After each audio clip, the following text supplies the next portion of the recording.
Marlène, Marco et Jean-Claude te présentent Nul ne peut me voir. Les références sont Exode 33, versets 17 à 23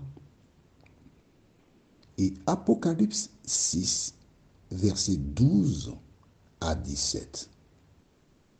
Juste avant de prendre connaissance de ces références, recherchons l'Éternel.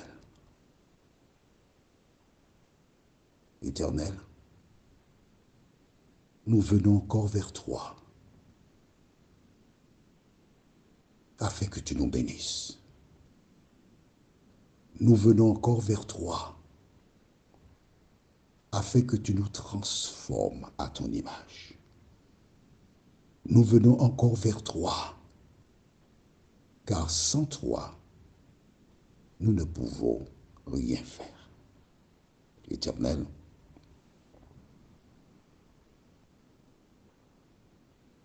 que le Saint-Esprit nous accompagne et qui nous aide dans la compréhension de la parole, nous t'en prions. Au nom de Jésus, pour ta gloire éternelle. Amen. Rappelle-toi, nous avons vu dans l'Apocalypse, qu'avons-nous vu? Dis-moi. Nous avons vu tout simplement que le diable, Satan, sera sur la terre pendant 1000 ans. Il sera seul. D'accord? Tu te rappelles? Mais si, on a vu ça, oh là là, je vais te donner pam. Hein? Et pendant qu'il sera seul sur terre, les saints sont montés, ils sont au ciel avec Dieu.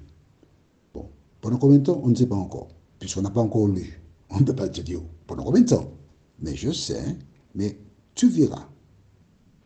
Je voudrais que tu comprennes pourquoi les autres morts ne peuvent pas être là, qui sont morts, quoi.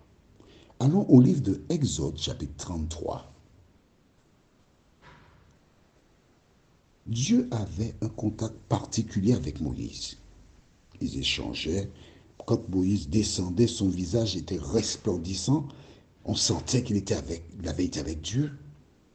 Et Dieu avait un contact particulier avec Moïse. Mais que se passe-t-il?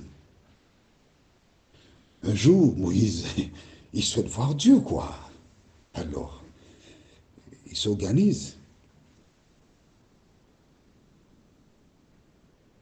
Et nous lisons dans Exode 33, versets 17 à 23. Tu es prête? Tu es prêt? Lisons. L'Éternel dit à Moïse, « Je ferai ce que tu demandes, car tu as trouvé grâce à mes yeux, et je te connais par ton nom. » Ils échangent, hein? Tu vois, Dieu n'est pas un despote qui effraie les gens. Mais non, il parle, regarde. Et que fait Moïse? Moïse dit, fais-moi voir ta gloire. Oh, on parle depuis si longtemps, c'est comme si on parle au téléphone, quoi. J'aimerais te voir. Verset 19. L'Éternel répondit, je ferai passer devant toi toute ma bonté et je proclamerai devant toi le nom de l'Éternel. Je fais grâce à qui je fais grâce et miséricorde à qui je fais miséricorde. Stop, je m'arrête ici. Certaines personnes, en lisant cela, déclarent que Dieu fait du favoritisme. Parce qu'il a dit, oui, je fais grâce à qui je veux et je fais miséricorde à qui je veux faire miséricorde. Attention, il y a un élément que tu n'as pas. Je te le donne là maintenant. C'est-à-dire, on a déjà lu le verset dans 1 Samuel. Je vais te donner la référence prochainement, parce que j'aime bien donner des références. Lorsque Samuel est arrivé chez chez Isaïe, pour choisir celui qui devait succéder à Saül, il a regardé l'un des fils et il a dit, certainement c'est lui. Mais Dieu a dit à Samuel, ne regarde pas ça là. Pas du tout. L'homme regarde à ceux qui frappent les yeux, mais l'Éternel regarde au cœur. Donc quand Dieu dit, je fais miséricorde à qui je veux, ça ne veut pas dire qu'il fait du favoritisme. Ça veut tout simplement dire qu'il connaît le cœur des gens parce que Dieu est juste. Écoute, garde la page, garde la page. On va revenir là-dedans. On va dans 1 Samuel chapitre 16. 1 Samuel 16. Tu vois, le Saint-Esprit travaille. Il travaille. 1 Samuel 16, pour que tu comprennes bien, parce que je voudrais que tu comprennes. On a le temps. Je m'organise pour ça. D'accord? 1 Samuel 16, et nous lisons à partir du verset 6. Lorsqu'ils entrèrent, il se dit en voyant Eliab, certainement, loin de l'Éternel est ici devant lui.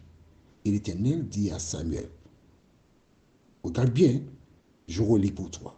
Lorsqu'ils entrèrent, il se dit, c'est-à-dire il a parlé à lui-même dans son cœur, il n'a pas ouvert la bouche, il dit, ah, c'est lui. Non, non, non, non, non.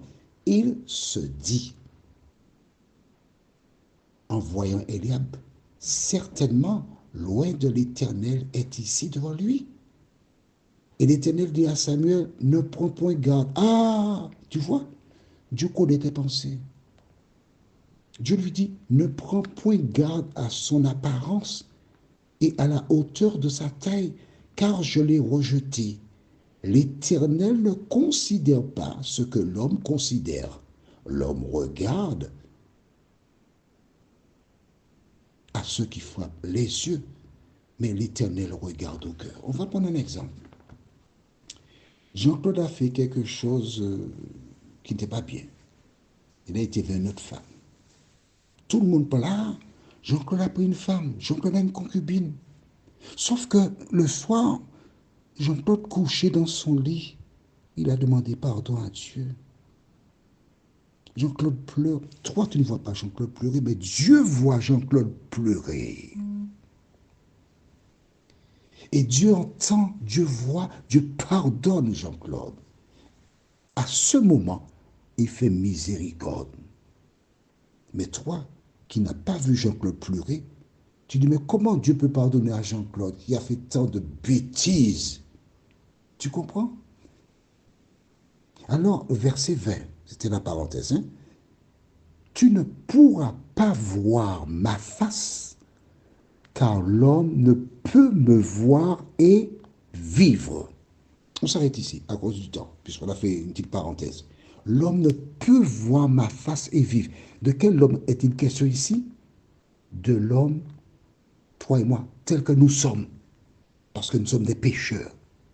Moïse là, était né dans le péché, formé dans l'iniquité, c'était un pécheur. Tu ne peux pas me voir. C'est pourquoi lorsque Jésus descend, les personnes vivantes qui verront Jésus, elles ne pourront pas voir Jésus et vivre, et c'est pourquoi elles seront toutes ces personnes exterminées, mortes. Et tu comprends mieux pourquoi. Regarde, tu as la référence, tu pourras toujours revenir dessus. Tu comprends pourquoi. On retourne maintenant dans Apocalypse 6. Apocalypse chapitre 6. Tu as vu, Dieu a dit à Moïse, l'homme ne peut me voir et vivre. Quand Jésus paraît dans le ciel, avec sa clarté, qu'est-ce qui se passe? Versets 12 à 17. Je regardais quand il ouvrit le 6e sceau, et il y eut un grand tremblement de terre. Le soleil devait noir comme un sac de grains. La lune entière devait comme du sang. Et les étoiles du ciel tombèrent sur la terre. Tu imagines les étoiles qui tombent, ziou, ziou, ziou, ziou.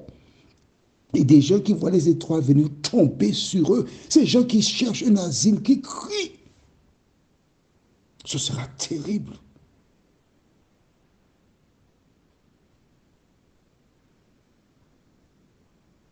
Les étoiles du ciel tombèrent sur la terre comme lorsque figuier secoué par un vent violent jette ses figues vertes.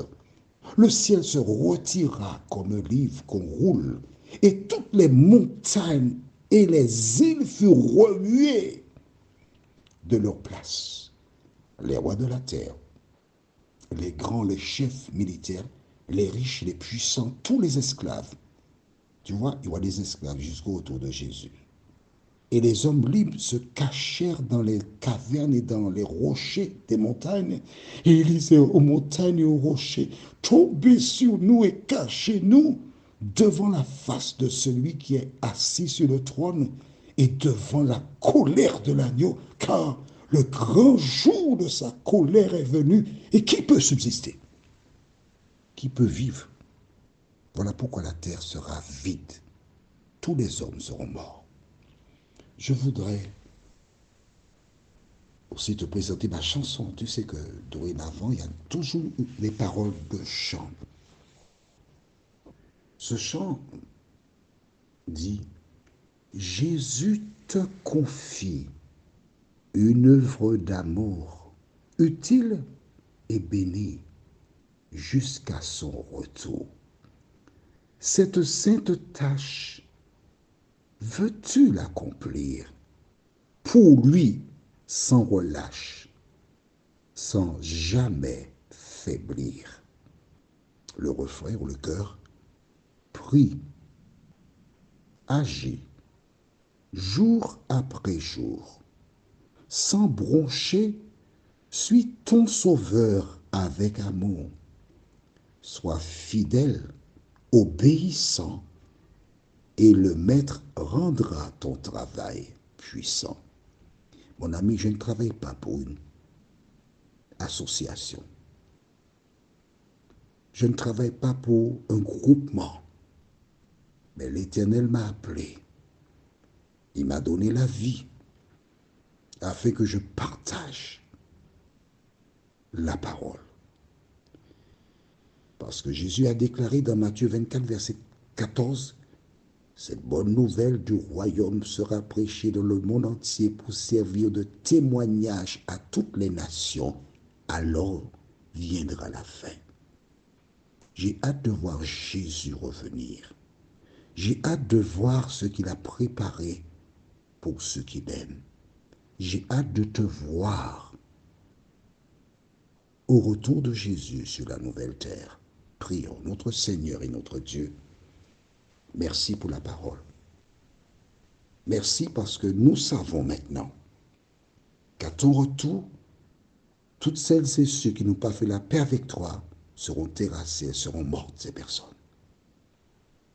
Et que la terre sera vide avec que le diable et ses anges. Seigneur, aide-nous à progresser dans la connaissance de la vérité et à mettre en pratique cette parole, nous t'en prions. Au nom de Jésus, pour ta gloire éternelle.